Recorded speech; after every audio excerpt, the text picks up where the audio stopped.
اللہ تعالیٰ کو یاد کرنا خوبصورت ترین کاموں میں سے ایک کام ہے، بہترین عبادات میں سے ایک عبادت ہے۔ قرآن پاک میں اللہ تعالیٰ اس کے بارے میں فرماتے ہیں وَلَذِكْرُ اللَّهِ أَكْبَرُ، اور اللہ کا ذکر بہت بڑا کام ہے، بہت اچھا کام ہے۔ حقیقت یہ ہے کہ انسان جس چیز سے محبت کرتا ہے اس کو ضرور یاد کرتا ہے، اس کا ذکر کرتا ہے، دل ہی دل میں بھی اور زبان سے بھی، کیونکہ جس چیز کی محبت انسان کے دل میں ہوتی ہے وہ چیز زبان پر آ کر رہتی ہے۔ یہ ہو نہیں سکتا کہ ہم اللہ تعالیٰ سے محبت کرتے ہوں، دل میں اس کو یاد کرتے ہوں، پھر زبان سے اس کا ذکر کرنا بھول جائیں۔ ذکر الہی تو بندہ مومن کی زندگی میں غیر محسوس طریقے سے شامل ہو جاتا ہے، اس کی اس طرح عادت ہو جاتی ہے کہ انسان اٹھتے بیٹھتے چلتے پھرتے تنہائی میں سب کے بیچ میں بیٹھ کر اپنے رب کو یاد کرتا رہتا ہے، دل ہی دل میں یا زیر لب وہ اپنے رب کو کسی حال میں بھی نہیں بھولتا۔ اور بھولے بھی کیوں؟ اس لیے کہ اس کی ذات پر رب کے احسانات ہر ایک سے بڑھ کر ہیں، اس کی نگاہیں ہر طرف رب کے کمالات دیکھتی ہیں، وہ ہر طرف رب کی نعمتوں کو دیکھ کر سرشار ہوتا رہتا ہے۔ وہ جس طرف بھی نظر اٹھاتا ہے وہیں اس کو رب کی قدرت اور تخلیق نظر آتی ہے، اپنے سامنے، دائیں بائیں، اوپر نیچے، ہر طرف زمین آسمان، جو کچھ بھی بنا ہوا ہے، جو کچھ بھی پھیلا ہوا ہے، وہ سب اس کے رب کا بنایا ہوا ہے۔ پھر وہ اس رب کو کیسے بھلا سکتا ہے؟ قرآن پاک میں اہل ایمان کو ذکر کرنے کی تلقین کی گئی ہے۔ اللہ سبحانہ و تعالیٰ فرماتے ہیں فَاذْكُرُونِي أَذْكُرْكُمْ، تم مجھے یاد کرو، تم میرا ذکر کرو، میں تمہیں یاد کروں گا۔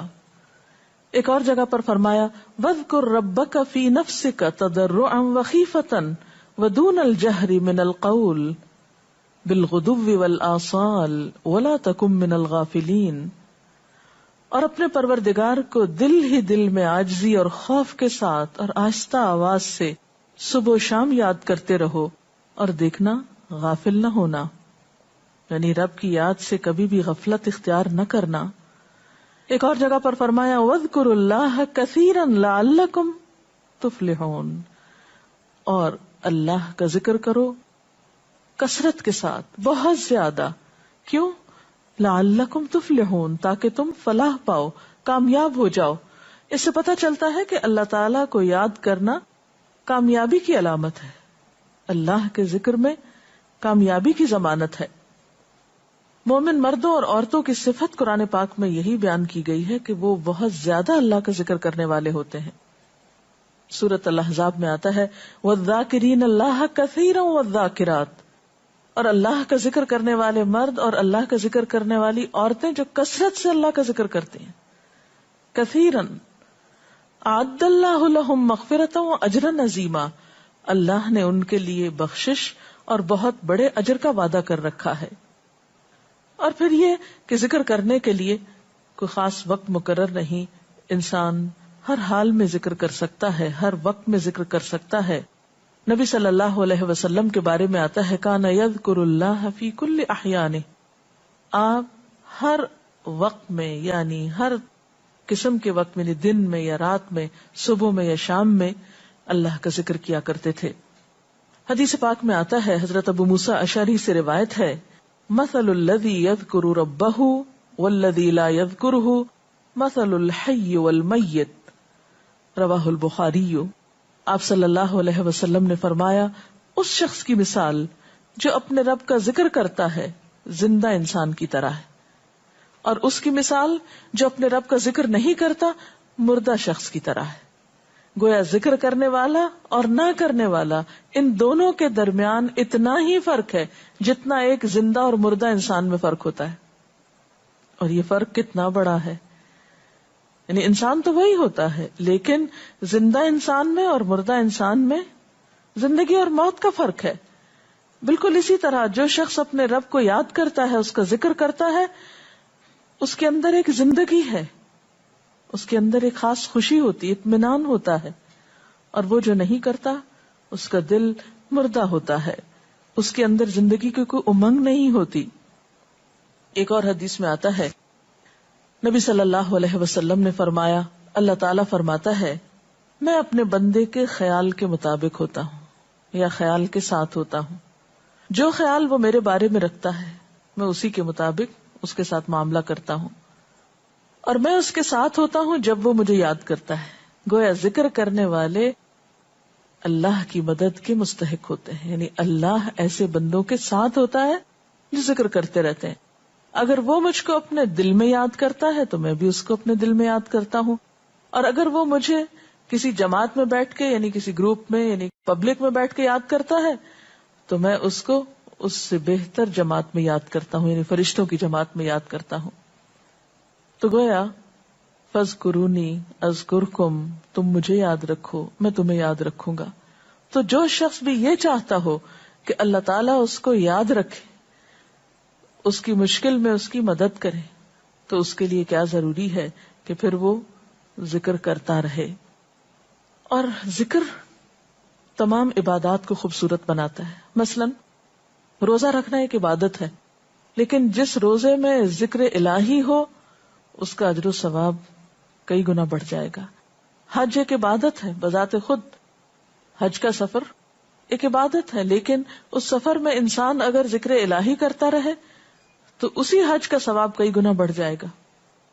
اور نماز تو سراسر ہے ہی اللہ کی یاد کا نام. اقم الصلاۃ لذکری، نماز قائم کرو میری یاد کے لیے. اللہ کے ذکر کا بہترین طریقہ ہے. ایک اور موقع پر آپ صلی اللہ علیہ وسلم سے جب یہ پوچھا گیا کہ سب سے اچھی نماز کس کی، سب سے اچھا روزہ کس کا، سب سے اچھا حج کس کا، سب سے اچھا مجاہد کون، تو آپ صلی اللہ علیہ وسلم نے ہر بار یہی جواب دیا کہ جو اپنے ان کاموں میں ذکر الہی کثرت کے ساتھ کرے. اور ذکر کرنے والے ہر میدان میں آگے نکل جاتے ہیں. حدیث پاک میں آتا ہے نبی صلی اللہ علیہ وسلم نے فرمایا مفردون سبقت لے گئے. لوگوں نے پوچھا کہ یہ مفردون کون ہے؟ فرمایا وہ مرد جو کثرت کے ساتھ اللہ کا ذکر کرتے ہیں اور وہ عورتیں جو کثرت کے ساتھ اللہ کو یاد کرتی ہیں. اور یہاں آپ نوٹ کر رہے ہیں خاص طور پر مردوں کے ساتھ ساتھ عورتوں کا ذکر بھی ملتا ہے. حضرت عبداللہ بن بصر فرماتے ہیں کہ ایک شخص نے عرض کیا یا رسول اللہ صلی اللہ علیہ وسلم، بے شک اسلام کے احکام مجھ پر بہت ہیں، یعنی ذمہ داریاں بہت ہیں، کرنے کے کام بہت ہیں. آپ مجھے کوئی ایسی بات بتائیں جسے میں اپنے لیے لازم کر لوں، یعنی میرے لیے آسان ہو اور میں پابندی سے کر سکوں. تو آپ صلی اللہ علیہ وسلم نے فرمایا لا یزال لسانک رطبا من ذکر اللہ، کہ ایک چیز پابندی سے پکڑ لو، اور وہ کیا کہ تیری زبان ہمیشہ اللہ کے ذکر سے تر رہے، ہر دم اللہ کو یاد کرتے رہو. اور یہ حقیقت ہے کہ انسان کوئی بھی کام کر رہا ہو، مثلا خواتین کھانا پکا رہی ہیں، گھر صاف کر رہی ہیں، واک کر رہی ہیں، کوئی بھی کام کر رہی ہیں اس طرح کا، تو اس میں ساتھ ساتھ اللہ کی یاد کرتی رہیں. سبحان اللہ، الحمدللہ، اللہ اکبر، استغفر اللہ، لا الہ الا اللہ، ان اذکار کا ورد کرتے رہیں، تو اس میں کام بھی ہوتا رہے گا اور اس کے ساتھ ساتھ اللہ کی یاد بھی ہوتی رہے گی. خصوصی طور پر 2 کلمات ایسے ہیں جن کے بارے میں بہترین اجر کی خوشخبری سنائی گئی. آپ صلی اللہ علیہ وسلم نے فرمایا کلمتان، 2 کلمات ایسے ہیں خفیفتان علی اللسان، جو زبان پہ بہت ہلکے ہیں، یعنی پڑھنے میں کچھ مشکل نہیں. ثقیلتان فی المیزان، میزان میں بہت بھاری ہیں. حبیبتان الی الرحمن، رحمان کو بہت محبوب ہیں. اور وہ کیا ہیں؟ سبحان اللہ و بحمدہ، سبحان اللہ العظیم. چلتے پھرتے، اٹھتے بیٹھتے، کام کاج کرتے، تسبیح پڑھتے رہنا، ذکر کرتے رہنا انسان کے دل کو جہاں اطمینان بخشتا ہے وہاں اس کے کام کو آسان بھی کر دیتا ہے، اور اللہ کی مدد بھی ساتھ ہوتی ہے. اور قرآن پاک میں ایسے لوگوں کے لیے خوشخبری ہے، الا بذکر اللہ تطمئن القلوب، سنو اللہ کے ذکر سے دلوں کو اطمینان ہوتا ہے. اور ویسے بھی میزان میں بہت بھاری نیکی ہے. ایک حدیث میں آتا ہے کہ رسول اللہ صلی اللہ علیہ وسلم نے لوگوں سے پوچھا کیا میں تمہیں نہ بتاؤں کہ تمہارے اعمال میں سب سے اچھا عمل، سب سے پاکیزہ اور تمہارے درجات کو سب سے زیادہ بڑھانے والا، اور جو تمہارے لیے سونے چاندی کے خرچ کرنے سے زیادہ بہتر ہو، اور اس سے بھی بہتر ہو کہ تم اپنے دشمنوں سے ملو، ان کی گردنیں تم مارو اور وہ تمہاری گردنیں مارے، تو کیا ایسا عمل نہ تمہیں بتاؤں؟ صحابہ نے عرض کیا، ضرور یا رسول اللہ صلی اللہ علیہ وسلم، ہمیں ایسا عمل بتائیے. تو آپ نے فرمایا وہ اللہ کا ذکر ہے، یعنی تمام اعمال میں وہ سبقت لے جاتا ہے. اسی طرح ایک اور حدیث میں ہے، رسول اللہ صلی اللہ علیہ وسلم نے فرمایا کہ جب بھی کچھ لوگ بیٹھتے ہیں اور وہ اللہ کا ذکر کرتے ہیں، کسی مجلس میں اکٹھے ہو کر بیٹھتے ہیں، تو اللہ کی رحمت ان کو ڈھانپ لیتی، ان پر سکینت نازل ہوتی ہے. اللہ تعالیٰ ان کا اپنے ہاں ذکر کرتے ہیں. گویا اکیلے بھی ذکر کیا جا سکتا ہے اور کسی مجلس میں اکٹھے بیٹھ کر بھی. پھر اسی طرح صبح و شام بھی، جیسا کہ قرآن پاک میں آتا ہے، وَسَبِّحْ بِحَمْدِ رَبِّكَ قَبْلَ طُلُوعِ الشَّمْسِ وَقَبْلَ غُرُوبِهَا، اپنے رب کی تسبیح بیان کرو سورج نکلنے سے پہلے اور اس کے غروب ہونے سے پہلے. ایک اور جگہ پر آتا ہے وَسَبِّحْ بِحَمْدِ رَبِّكَ بِالْعَشِيِّ وَالْإِبْكَارِ، اپنے رب کی حمد و ثنا بیان کرو عشی کے وقت یعنی عصر کے وقت، والابکار اور صبح کے وقت. عشی کا لفظ جو ہے یہ زوال شمس سے غروب شمس کے درمیانی وقت کو کہتے ہیں. پھر اسی طرح انبیاء علیہ السلام کے بارے میں ہم دیکھتے ہیں، حضرت داؤد علیہ السلام بہت خوبصورت آواز سے، بہت خوبصورت انداز میں اللہ تعالیٰ کا